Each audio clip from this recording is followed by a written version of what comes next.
अगर आपको बिल्कुल भी नहीं पता है कि वेबसाइट क्या होती है, किस तरीके से बनाई जाती है, तो आप इस वीडियो को पूरा देखते रहिए। आप इस वीडियो में सब कुछ सीखने वाले हैं। क्या डोमेन होता है, क्या होस्टिंग होती है, क्या सर्वर होता है, किस तरीके से डोमेन को होस्टिंग से कनेक्ट किया जाता है, और फिर किस तरीके से एक वेबसाइट बनकर तैयार होती है जो कि गूगल पे अवेलेबल रहती है। आप खुद की वेबसाइट है, अपने किसी भी कस्टमर की वेबसाइट बना सकते हैं। तो इस वीडियो को अगर आप पूरा देखेंगे तो मैं आपको गारंटी देता हूँ आप वेबसाइट बनाना ईजिली सीख जाएंगे। और वेबसाइट बनाना कोई बड़ा काम नहीं है, बहुत ही ईजी काम है, बहुत ही सिंपल काम है। बस आपको ज़रूरत है तो सिर्फ ये वीडियो पूरा देखने की। तो आपका टाइम ज़्यादा वेस्ट ना करते हुए चलिए वीडियो को शुरू से शुरू करते हैं। यहाँ पे मैं आपको बताना चाहूँगा, अगर आपको बेसिक नॉलेज है डोमेन क्या होता है, होस्टिंग क्या होती है, डोमेन होस्टिंग को किस तरीके से कनेक्ट करते हैं, तो आप इस वीडियो का कुछ पार्ट स्किप कर सकते हैं। लेकिन अगर आपको कुछ भी नहीं पता इन सब के बारे में, तो आप वीडियो को एक भी सेकंड स्किप बिल्कुल भी मत करिएगा, नहीं तो बहुत बड़ी गलती कर बैठेंगे। स्किप करने से जो मैं बताने वाला हूँ हो सकता है आप उसको छोड़ दो। मैं कोशिश करूँगा कि वीडियो ज़्यादा लंबी ना हो, लेकिन फिर भी हो सकता है वीडियो लंबी हो जाए क्योंकि टॉपिक ही कुछ ऐसा है। तो चलिए अब वीडियो को शुरू से शुरू करते हैं। सबसे पहले मैं आपको बता दूं डोमेन होता क्या है। डोमेन होता है, जैसे आपने देखा है google.com, ये जो लास्ट में .com है ये एक्सटेंशन बोलते हैं इसको। जो google.com है या facebook.com है, ये हमारा डोमेन है, ये डोमेन है। और जो लास्ट में एक्सटेंशन लगा होता है, एक्सटेंशन बोलते हैं .com, .in, .co.in, .org, .net, इस तरीके के बहुत सारे आपको मिल जाएंगे, .xyz, और भी बहुत तरीके के अब इस टाइम पे मार्केट में आ गए हैं। ये सारे एक्सटेंशन होते हैं जो कि डिफाइन करते हैं कि आपकी जो वेबसाइट है वो .com है या .in है, किस पर्पज़ के लिए बनी हुई है। बेसिकली .com होती है कम्युनिकेशन वेबसाइट, जिसमें कि आप किसी भी कंट्री के लिए .com वेबसाइट बना सकते हैं। अभी भी सबसे फर्स्ट प्रायोरिटी होती है कि .com ही डोमेन मिल जाए तो बहुत बेस्ट रहता है। इसके बाद आता है .in। .in डिफाइन करता है, आई एन मतलब इंडिया के लिए। अगर आप इंडिया से हैं तो आपको .in लेना चाहिए। अगर आपका कुछ ऑर्गेनाइजेशन टाइप का है तो आपको .org लेना चाहिए, या आपका कुछ नेटवर्किंग से रिलेटेड है तो आपको .net लेना चाहिए। ये सजेशन है जो कि आपको कोई ब्लॉग में गूगल पे भी देखने को मिल जाएगा। तो आई होप अब आप यहाँ पे समझ गए होंगे कि डोमेन क्या होता है। अब बात करते हैं डोमेन हमें लेना कहाँ से है। डोमेन आप ले सकते हैं, एक वेबसाइट है oehosting.com, यहाँ पे आप जाके अपना डोमेन बुक कर सकते हैं। किस तरीके से बुक करना है वो सब कुछ आप इस वीडियो में देखने वाले हैं, सीखने वाले हैं। इसके बाद डोमेन के साथ साथ, डोमेन तो आपका हो गया एक नाम जो कि आपके बिजनेस का नाम होता है। अब इसको चलाने के लिए, रन करने के लिए, इस पर वेबसाइट बनाने के लिए आपको चाहिए होती है होस्टिंग। होस्टिंग बोलते हैं कुछ लोग, सर्वर भी बोलते हैं कुछ लोग, होस्टिंग भी बोलते हैं। होस्टिंग सर्वर बात एक ही होती है। तो आपको होस्टिंग चाहिए होती है। होस्टिंग भी कहाँ मिलेगी, जैसा मैंने अभी आपको बताया oehosting.com, यहाँ पे आपको बहुत ही सस्ती होस्टिंग मिल जाएगी, जिससे कि आप शुरू कर सकते हैं 99 रुपीज़ पर मंथ का पेमेंट करके। अब आप बिल्कुल भी नहीं जानते कि होस्टिंग क्या होता है, हमें क्यों चाहिए होस्टिंग। तो होस्टिंग हमें चाहिए होती है, जैसे कि अब सपोज करो, मैं आपको यहाँ पे एग्जांपल के साथ समझाता हूँ। आपको एक मकान बनाना है, ठीक है। तो आपने सोच लिया कि मेरे को मकान बनाना है, इस तरीके का रहेगा, यहाँ पे गेट रहेगा, यहाँ पे दीवार रहेगी, यहाँ पे पार्किंग रहेगी। ये सारा कुछ आपने अपने माइंड में या नक्शे पर सोच रखा है। सेम इसी तरीके से आपको वेबसाइट के बारे में भी सोचना होता है कि मुझे वेबसाइट बनानी है तो किस तरीके की बनानी है, क्या कुछ रहेगा वेबसाइट पे, राइट। अब मकान बनाने के लिए आपको चाहिए क्या, आपको प्लॉट चाहिए। सबसे पहले तो ज़मीन होनी चाहिए जिसपे कि आप अपने मकान को बनाओगे। सेम वही काम होता है इधर भी। आपने नाम तो ले लिया .com, .in, .xyz, जो भी आपका नाम मिला, आपने अपना नाम तो ले लिया, बिजनेस नेम। लेकिन इसको रखने के लिए, बनाने के लिए, इस पर वेबसाइट बनाने के लिए आपको सर्वर चाहिए होता है। सर्वर होस्टिंग क्या होता है, एक बहुत बड़ा सर्वर होता है, उसमें से छोटा सा पार्ट आपको दे दिया जाता है जिसको कि शेयर्ड होस्टिंग भी बोलते हैं। तो आप एक ही सर्वर पे कई सारे लोग रहते हैं, कई सारे लोगों को अलग अलग दे रखा होता है, जिसमें कि आपको एक छोटा सा पार्ट होस्टिंग का मिल जाता है, विद लिमिटेशन कि आप इसमें इतने डोमेन रन कर सकते हैं, ऐड कर सकते हैं इतनी वेबसाइट, और आपको इतना जीबी स्टोरेज मिलेगा। सेम जैसा मैंने अभी आपको एग्जांपल बताया, अगर आपको मकान बनाना है तो आपको प्लॉट चाहिए ही चाहिए। तो प्लॉट का मतलब ये नहीं कि आपको पूरा खेत मिल गया, आपको छोटा सा टुकड़ा ही मिलता है उसका प्लॉट का, चाहे 100 गज हो, 500 गज हो, 1000 गज हो, 50 गज हो, सेम इसी तरीके से होता है। तो आई थिंक ये एग्जाम्पल मैंने बहुत ही बेस्ट दिया होगा। तो अब हमारा डोमेन हो गया और सर्वर हो गया।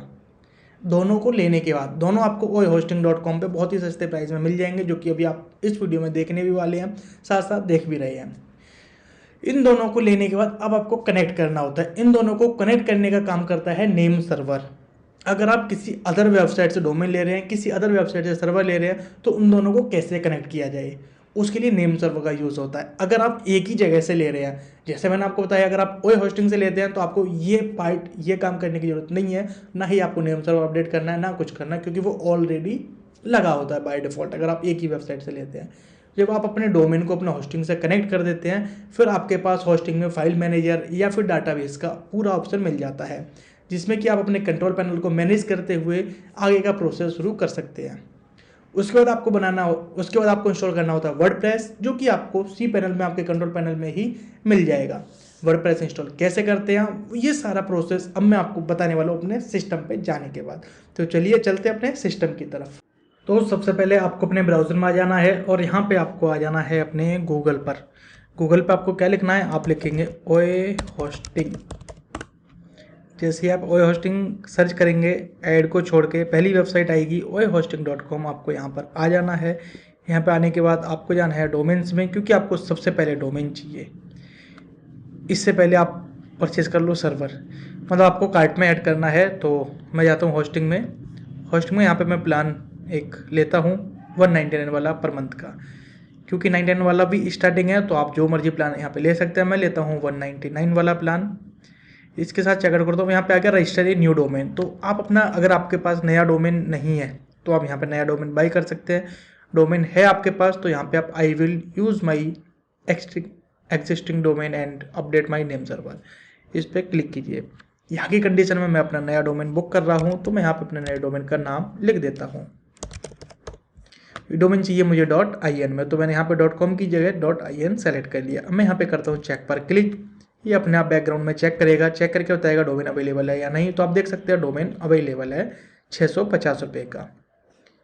तो अब मैं यहाँ पे करता हूँ इसको कंटिन्यू पे क्लिक करने के बाद आपको यहाँ पे कॉन्फ़िगरेशन दिखाएगा एक बार सर्वर की, कि जो आपने सर्वर सेलेक्ट किया है उसमें आपको ये सारी चीज़ें मिल रही हैं, मेरे लिए सफिशेंट है। और यहाँ पे जो बिलिंग साइकिल है वो मैं मंथली ना करके ईयरली बेसिस पे जाना चाहूँगा।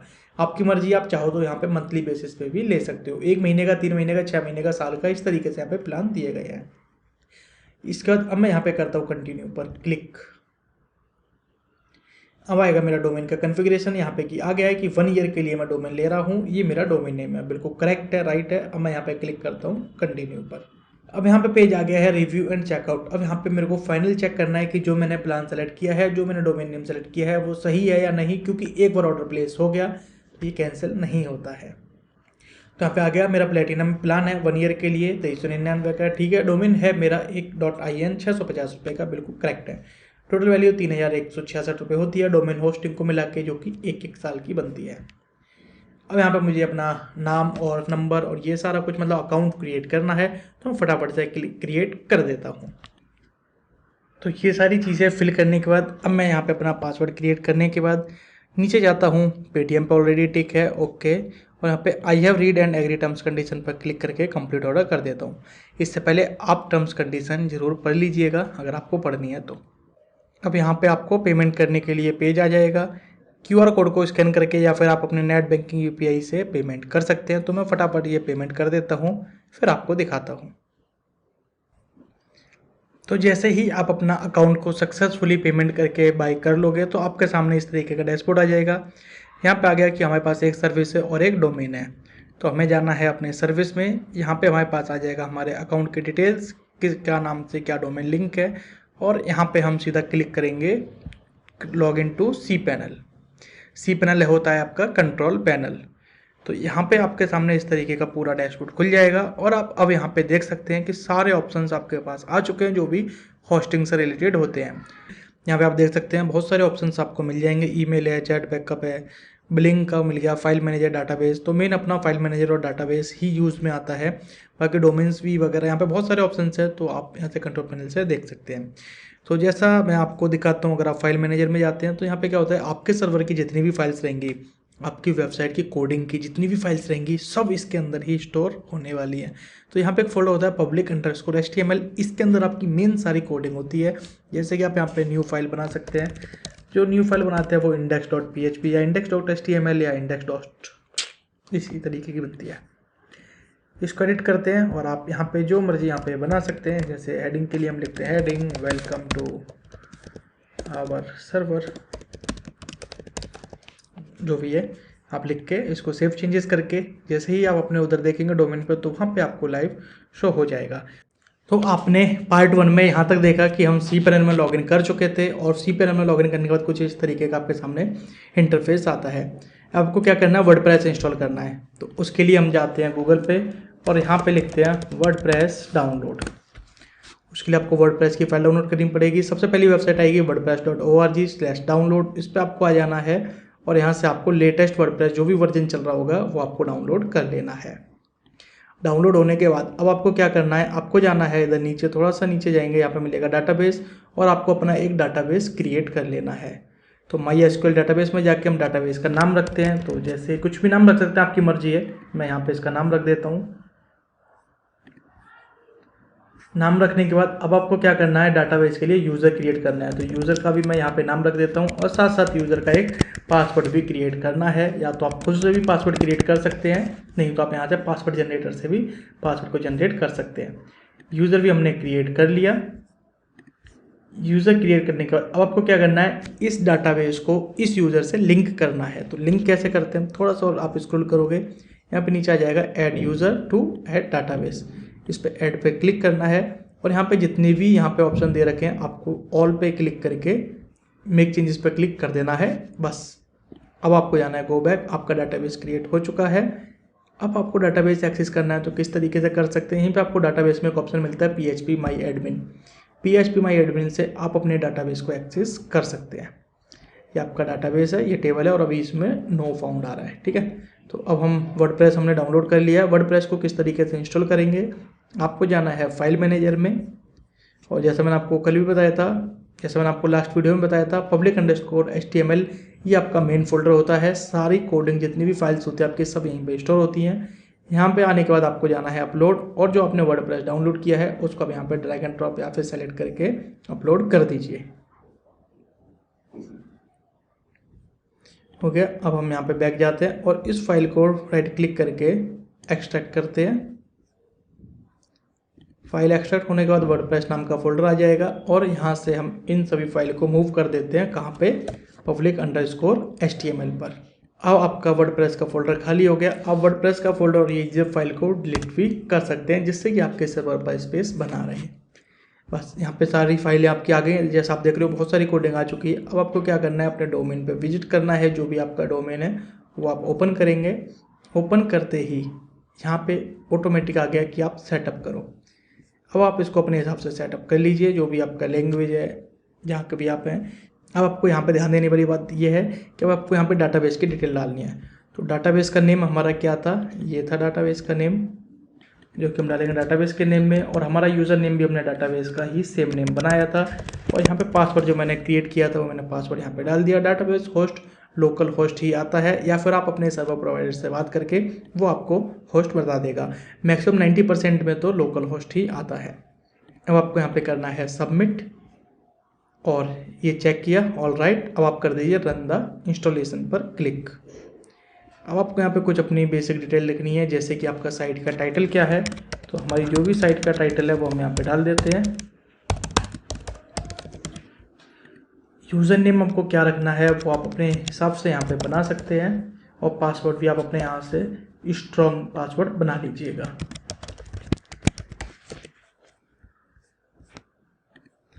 इसके बाद आप यहाँ पे अपनी मेल आईडी लिखेंगे, जो भी आपकी मेल आईडी है,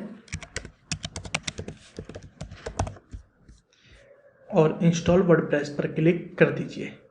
बस अब आपका यहाँ पे वर्डप्रेस सक्सेसफुली इंस्टॉल हो चुका है। लॉगिन पर क्लिक करना है। तो आपको लॉगिन के लिए भी क्या करना होता है, ये सब हम सीधा डोमेन पे चलते हैं। तो आप देखोगे यहाँ पे हमारा वर्डप्रेस इंस्टॉल हो गया है। आगे यहाँ पे पावर्ड बाय वर्डप्रेस, तो ये वर्डप्रेस इंस्टॉल हो गया है। लॉगिन करने के लिए आपको लिखना होता है /wp admin। ये आपका लॉगिन पेज ओपन कर देता है। जो भी आपका यूज़र नेम और जो भी आपने पासवर्ड यहाँ पे इंस्टॉल करते वक्त सेलेक्ट किया था वो पासवर्ड आपको याद होना चाहिए। इस पासवर्ड से आप अपने डैशबोर्ड में आ चुके हैं और आपके सामने आ गया है welcome to WordPress. Latest version आ चुका है और जो भी अपडेट होता है यहाँ पे आ जाता है। अब आपको अगर मैं एक छोटा सा ओवरव्यू दूँ तो वर्डप्रेस का ये इस तरीके का डैशबोर्ड होता है। यहाँ सब सारी चीज़ें मैनेज कर सकते हैं। आपके होम पे डैशबोर्ड पे कुछ कुछ चीज़ें दिखाएगा। वो देख सकते हैं। पोस्ट के अंदर आप ब्लॉग के लिए कुछ काम कर रहे हैं तो पोस्ट क्रिएट कर सकते हैं। मीडिया के अंदर आपकी जितनी भी इमेजेस, फाइल, वीडियो जो भी रहेगा वो आपका मीडिया के अंदर शो करेगा। पेजेस में आप अपने मल्टीपल पेजेस बना सकते हैं, जैसे होम पेज तो एक हो गया, फिर about us, contact us, privacy policy, disclaimer, बहुत सारे पेजेस होते हैं। जो भी आप बनाना चाहें अपने पेजेस यहाँ पे बना सकते हैं। किसी यूज़र ने अगर आपकी पोस्ट पर कमेंट किया वो आपको कमेंट सेक्शन में दिखाई देगा। अपीयरेंस के अंदर आप यहाँ पे मल्टीपल थीम्स भी लगा सकते हैं। प्लगइन के अंदर मैंने आपको बताया, आपको यहाँ पे बहुत सारे प्लगइन्स मिल जाएंगे, तरह तरह के बहुत ही ज़्यादा प्लगइन्स मिल जाएंगे। तो आप यहाँ पे जैसा मर्जी प्लगइन यूज़ करके उस तरीके की वेबसाइट बना सकते हैं। यूज़र्स के अंदर आपको यूज़र्स दिखाई देंगे। टूल्स में कुछ यहाँ पे टूल्स हैं जो कि इसी से ही रिलेटेड है, वर्डप्रेस से। फिर ऑप्शन आता है यहाँ पे सेटिंग का। सेटिंग में थोड़े से चेंजेस करने होते हैं, जैसे कि आप देखोगे जनरल में जाओगे सेटिंग के अंदर तो आपके मेन वेबसाइट का ये हो गया। इसकी वेबसाइट की टैगलाइन क्या है, तो आपको यहाँ पे टैगलाइन खुद से लिख देनी है, जो भी आपकी टैगलाइन होगी।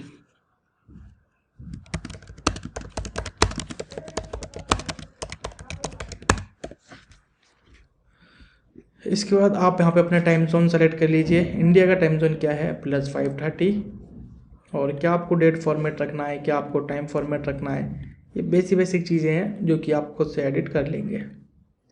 रिटर्न के अंदर है, और इसके बाद रीडिंग है, और इसके बाद है डिस्कशन एंड मीडिया। यहाँ पे आप अपने हिसाब से कस्टम साइज थंबनेल लगा सकते हैं। मेन सेटिंग आपको ये करनी होती है जो परमालिंक्स है। सेटिंग के अंदर परमालिंक्स यहाँ पे बाय डिफ़ॉल्ट इस पे रहेगा या किसी और पे रहेगा, तो आपको क्या करना है, सिंपल पोस्ट नेम पे क्लिक करके और इसको अपडेट कर देना है, सेव चेंजेस। ये काम आपको सबसे पहले करना है सेटिंग के अंदर। अब हमारा यहाँ पे इतना काम हो गया। थीम हमारे पास 2023 थीम लगी हुई है, जो कि अभी वर्डप्रेस की डिफ़ॉल्ट थीम है, और आपको 2 थीम और मिल जाएंगी। तो अब हम इसमें अपनी थीम इंस्टॉल कर लेते हैं। मेरे पास एक थीम है जो कि पेड है, परचेज थीम है, वो हम इसमें इंस्टॉल कर लेते हैं और फिर आपको दिखाते हैं। तो यहाँ पे एक ये थीम है अपने पास एक्स्ट्रा, जो कि पेड थीम है, और आपको ये परचेज़ करनी पड़ेगी। इसमें वो बताया कि बाय डिफ़ॉल्ट आपको कुछ टेम्पलेट्स मिल जाते हैं, तो हम यहाँ पे सीधे जाते हैं डेमो इंपोर्टर पर और यहाँ से डेमो इंपोर्ट कर लेते हैं। तो ये हमारी जो वेबसाइट है वो लॉजिस्टिक की होने वाली है, तो हम सीधा यहाँ पे लॉजिस्टिक वाले डेमो पे इंपोर्ट पर क्लिक करते हैं। एलिमेंटर प्लगइन का यूज़ करते हुए इसको हम नेक्स्ट स्टेप पे क्लिक करेंगे। एलिमेंटर पे क्लिक है ऑलरेडी। इसके बाद नेक्स्ट स्टेप, फुल इंपोर्ट करना है हमें, फिर करना है नेक्स्ट स्टेप, और अभी हमारा इंपोर्ट होना शुरू हो गया है। थोड़ा सा टाइम लेगा यहाँ पे इंपोर्ट होने में, लेकिन जैसे ही एक बार हमारा सारा डाटा इंपोर्ट हो जाएगा, आप देखोगे कि एकदम से चमत्कार हो जाएगा।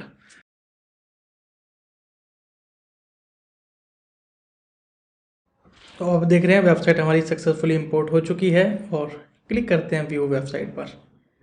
तो अब आप देखना क्या हुआ। ये देखो, हमारी जितनी भी वेबसाइट थी वो पूरा का पूरा डेमो कंटेंट हमारे पास आ चुका है। अब हमें इसमें क्या है, कुछ भी ज़्यादा मेहनत नहीं करनी। पूरा थीम, सब कुछ, एनिमेशन वगैरह, आइकन्स, इमेज, सब कुछ पूरा एग्जैक्ट इंपोर्ट हो चुका है इसके अंदर। अब हम यहाँ पे क्या करेंगे, अपने हिसाब से चेंजेस कर देंगे। जो भी हमारा पैकेज है, या जो भी हमारे प्लान्स है, या जो भी हमारे नाम लोगो हैं, वो सब हम यहाँ पे चेंजेस करके, और वेबसाइट हमारी रेडी हो गई है। एडिट कैसे करना है, आपको जाना है सिंपल एडिट विद एलिमेंटर पर क्लिक करना है, और इस पर क्लिक करने के बाद अब आपकी ये वेबसाइट एडिटेबल फॉर्म में ओपन हो जाएगी। ये देखो, अब आपकी पूरी वेबसाइट एडिटेबल फॉर्म में ओपन हो चुकी है। जैसा मेरे को इसका टेक्स्ट चेंज करना है तो यहाँ पे ये आ गया, ये मैं चेंज कर सकता हूँ टेक्स्ट, या फिर आइकन चेंज करना है तो यहीं पे आइकन का ऑप्शन मिल जाएगा मुझे आइकन चेंज करने के लिए। तो यहाँ पे मैं आइकन भी चेंज कर लूँगा, ये आ गया। सेम इसी तरीके से अगर मुझे ये वाला आइकन चेंज करना है, इमेज चेंज करना है, ये कर सकता हूँ, या मेरे को इसमें से कुछ भी चेंज करना है वो मैं यहाँ पे टोटली चेंज कर सकता हूँ।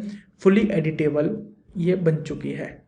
ये यूज़ होता है, ये फ़ायदा होता है वर्डप्रेस को यूज़ करने का, जिसमें कि हमें ज़्यादा टाइम मेहनत नहीं देनी पड़ती और हमारी वेबसाइट बन के रेडी हो जाती है।